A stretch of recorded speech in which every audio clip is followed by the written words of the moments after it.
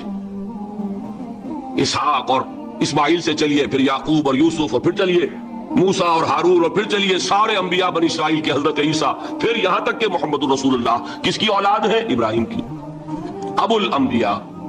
اور نمبر 3، انی جاعلک للناس اماما، امام الناس۔ اور قرآن میں جو سب سے بڑی سند انہیں دی جاتی ہے وہ کیا؟ وما کان من المشرکین۔ اللہ اکبر، اللہ۔ وہ ابراہیم مشرکین میں سے نہیں تھے۔ معلوم ہوا کہ یہ سب سے بڑی سند ہے، سب سے بڑا سرٹیفکیٹ ہے، سب سے بڑا ٹیسٹیمونیل ہے جو اللہ کی طرف سے کسی کو مل جائے۔ میں جو اقسام شرک بیان کرنا چاہتا ہوں تو میری تقسیم ذرا مختلف ہے۔ اب ذرا اپنے ذہن میں وہ نقشہ بنا لیجئے، آپ بنایا کرتے ہیں ایک، اس کو پھر 3 میں تقسیم کیجئے۔ شرک کی 3 بڑی بڑی قسمیں ہیں۔ شرک فی الذات نمبر 1، شرک فی الصفات نمبر 2، شرک فی الحقوق نمبر 3۔ اور یہ میں عرض کر دوں آپ سے پہلے ہی، یہ مضمون بہت طویل ہے، میں آج صرف یہ کروں گا کہ خاکہ مکمل کر دوں۔ اب اس خاکے میں رنگ بھرنا، وہ تو ایک موضوع پر شرک فی الذات پر پوری تقریر ہونی چاہیے، شرک فی صفات پر ہونی چاہیے۔ ایک ایک گھنٹے کے میرے 6 کیسٹ ہیں اللہ کے فضل و کرم سے، جو کئی سال سے وہ پھیل رہے ہیں۔ 6 گھنٹے میں نے ان چیزوں کو بیان کیا، وہ موجود ہوں گے، لیکن آج وہ خاکہ ذہن میں بنا لیجئے، اور کچھ آپ کو الجبرے کے فارمولے ہاتھ میں آ جائے تاکہ خود آپ میں صلاحیت پیدا ہو جائے پرکھنے کی کہ اس فارمولے کو اپلائی کر کے دیکھ رہے ہیں یہ شرک ہے یا نہیں۔ یہ 2 کام تو میں انشاءاللہ آج کر دوں گا، آپ مطمئن رہے۔ باقی یہ کہ تفصیل، وہ تو ہر سلسلے میں تفصیل پھر بہت ہوگی، وہ شوق ہو تو وہ کیسٹ آپ سنیے۔ تو 3 تقسیمیں ہو گئی۔ شرک فی الذات، اللہ کی ذات میں کسی کو شریک کر دینا، یہ سب سے زیادہ نمایاں، سب سے زیادہ جلی، سب سے زیادہ عریاں، اور اللہ تعالیٰ کو سب سے زیادہ مبغوض اور ناپسند شرک۔ شرک فی صفات نمبر 2، یہ ایک علمی مسئلہ ہے جس میں آدمی ٹھوکر کھا جاتا ہے اگر محتاط نہ ہو، بڑے سے بڑے آدمی کو ٹھوکر لگ جائے گی۔ اس کا میں فارمولہ صرف آپ کو دوں گا، وہ ذہن میں رکھ لیجئے، پھر جہاں چاہیں اپلائی کیجئے، انشاءاللہ تعالیٰ آپ کو ٹھوکر نہیں لگے گی۔ شرک فی الحقوق، اسی کا دوسرا نام شرک فی العبادت ہے۔ اللہ کا حق کیا ہے بندے پر؟ بندہ اللہ کی عبادت کرے، لیکن اس کو 5 اس کے مظہر ہیں، ان میں گن کر بتا دوں گا کہ یہ شرک فی العبادت ہے۔ شرک فی العبادت کی اکثر شکلیں وہ ہیں کہ جو عملی شرک علماء جسے کہتے ہیں، اور اس کی شکلیں وہ ہو جائیں گی جن کو شرک خفی کہتے ہیں۔ تو سب سے جلی شرک فی الذات، سب سے خفی شرک فی الحقوق یا شرک فی العبادت، درمیان میں ایک علمی اعتبار سے مسئلہ ہے شرک فی صفات کا۔ اب آئیے سب سے پہلے شرک فی الذات، اس کی 2 قسمیں، اب اس کو تقسیم کیجئے 2 میں۔ ایک قسم جو زیادہ جلی ہے، زیادہ عریاں ہے، زیادہ ننگی ہے، یہ عجب ستم ظریفی ہے تاریخ کی کہ وہ ان قوموں میں پیدا ہوئی جو اپنا تعلق رسولوں سے جوڑتی ہیں۔ کیا کہ کسی کو خدا کا بیٹا بنا دینا، بیٹی بنا دینا۔ اب ظاہر بات ہے، بیٹا بیٹی بنا دینا بالکل ہم پلہ کر دیا کہ نہیں؟ نو وہی ہو گئی کہ نہیں؟ دیکھیے غور کیجئے، گدھے کا بیٹا گدھا ہوگا، گھوڑے کا گھوڑا ہوگا، خدا کا خدا ہوگا۔ انسانوں میں آ جائیے، سید کا بیٹا سید ہوگا، مغل کا بیٹا مغل ہوگا۔ یہ بالکل ہم کفو بنا دینے والی بات ہے، بالکل ہم پلہ، ہم جنس، ہم نوع، یہ بدترین شرک ہے۔ اور آپ کو معلوم ہے یہ شرک کن میں پیدا ہوا؟ یہود کے ایک گروہ میں پیدا ہوا جنہوں نے حضرت عزیر کو خدا کا بیٹا قرار دیا۔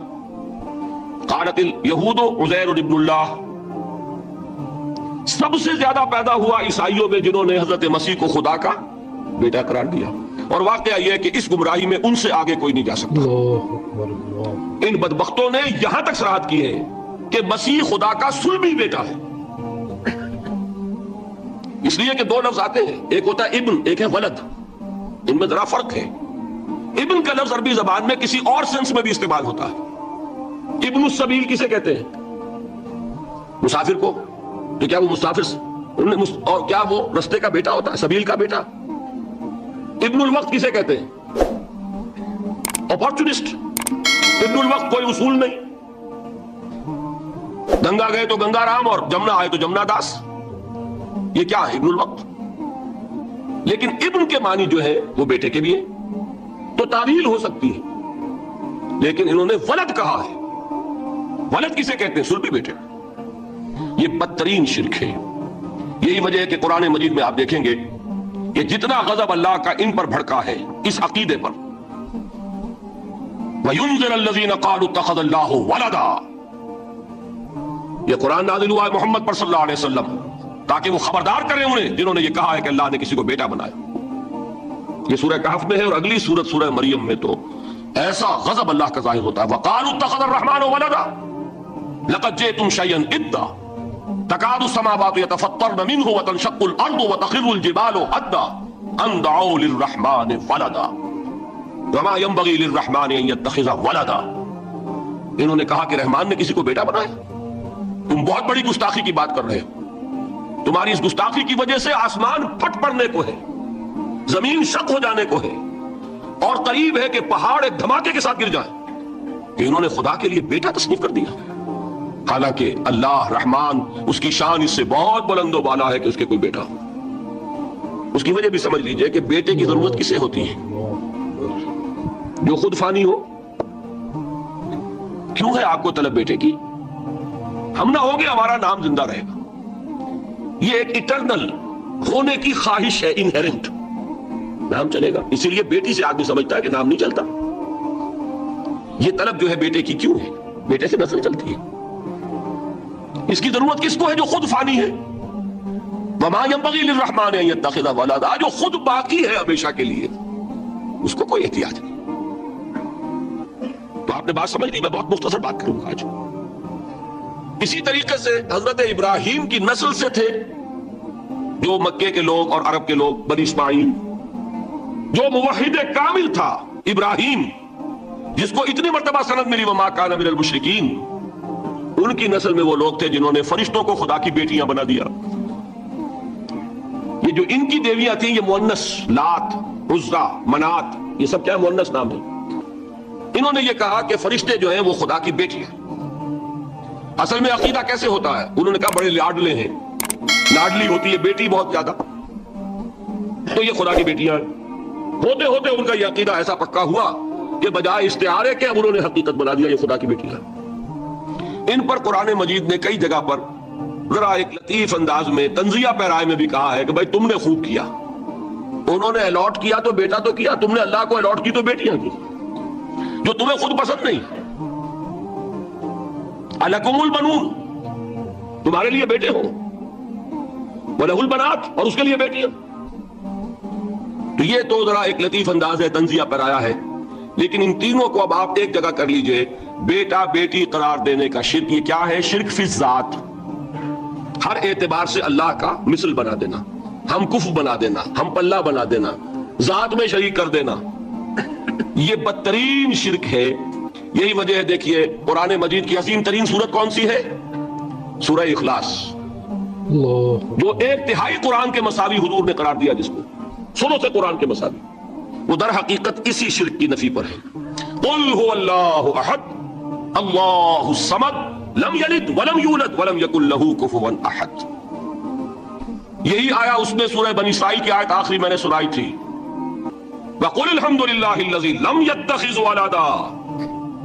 کہو کہ کل شکر اور کل تعریف اس اللہ کے لیے جس نے کسی کو اپنا بیٹا بیٹی نہیں بنایا. ولد دونوں پر جاتا ہے، اولاد جیسے آپ کہتے ہیں، اولاد بیٹا بیٹی شریک ہوتے ہیں، نہ اس کا کوئی بیٹا نہ اس کی کوئی بیٹی، نہ وہ جنا گیا نہ اس نے کوئی جنا. ایک قسم تو یہ ہوئی شرک فی الذات کی. دوسری قسم کیا ہے؟ یہ ان مذاہب میں ہوئی ہے جو نبیوں اور رسولوں کی طرف نسبت نہیں رکھتے بلکہ فلسفیانہ مذاہب ہیں. ہندوستان کے اکثر مذاہب فلسفیانہ ہیں. فلسفیانہ مذاہب میں یہ شرک فی الذات کس شکل میں پیدا ہوا؟ دو شکلیں پیدا ہوئی.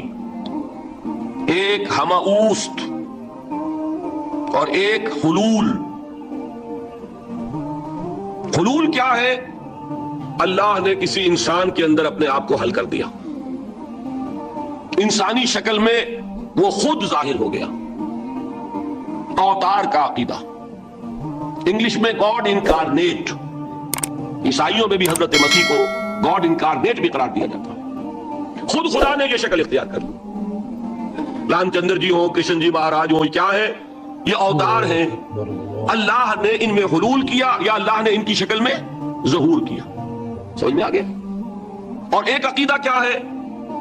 یہ بڑا فلسفیانہ مسئلہ ہے، دیکھیے بڑا ٹیڑھا مسئلہ ہے یہ، لیکن میں اس وقت اس کی تفصیل میں نہیں جاؤں گا، بہت باریک باتیں ہو جائیں گی۔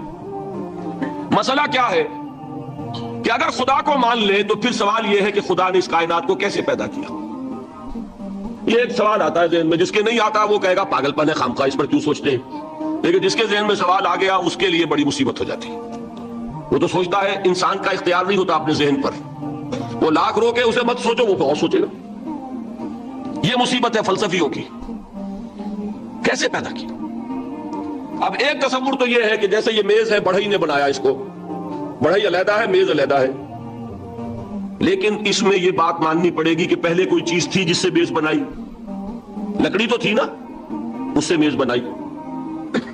لہذا ہندوؤں میں ایک عقیدہ یہ ہے کہ خدا بھی قدیم، مادہ بھی قدیم، خدا نے اس مادے سے یہ شے بنا دی، مادے سے یہ بنا دی۔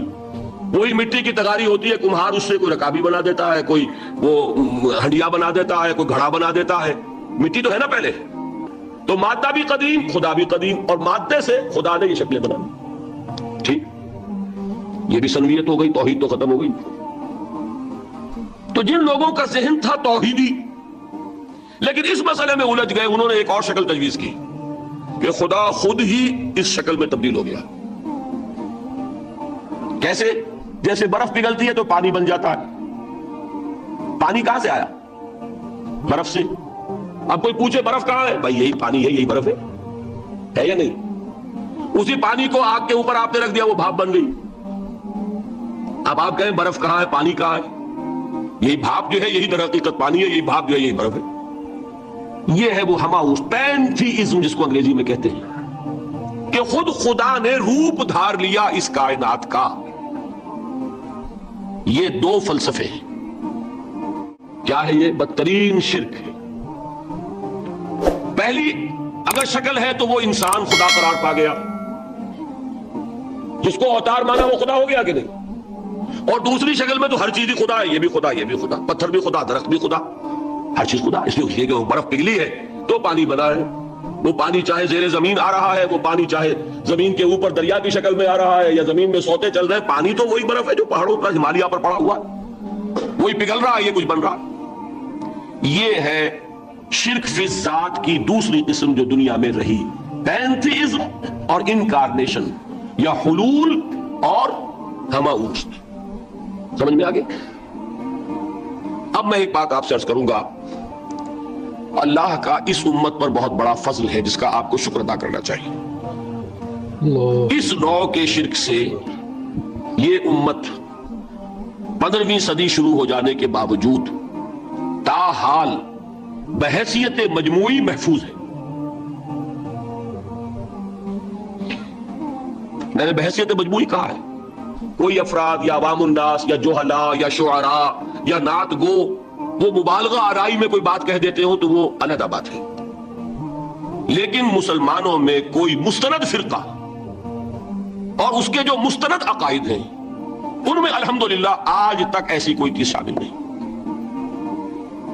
اس کا جب آپ تقابل کریں گے نا، آپ کا کیا خیال ہے عیسائیوں کو حضرت مسیح سے کتنی محبت تھی؟ اس کا تقابل کیجئے جو محبت مسلمانوں کو رہی حضور کے ساتھ۔ عیسائیوں کی محبت عشر عشیر نہیں بنے گی، اس محبت کے باوجود کہ ہمیں 10 گنا 100 گنا 1000 گنا زیادہ محبت ہے حضور کے ساتھ، لیکن دیکھیے کہ انہوں نے خدا کا بیٹا بنا دیا۔ یہاں کسی نے حضور کے بارے میں یہ بات آج تک کہی؟ یہ بہت بڑا کنٹراسٹ ہے نا۔ یہ در حقیقت عقیدت اور محبت کا غلو ہوتا ہے۔ تو عقیدت اور محبت کی کمی تو یہاں بھی نہیں، الحمدللہ ان سے زائد ہے، لیکن الحمدللہ ثم الحمدللہ ثم الحمدللہ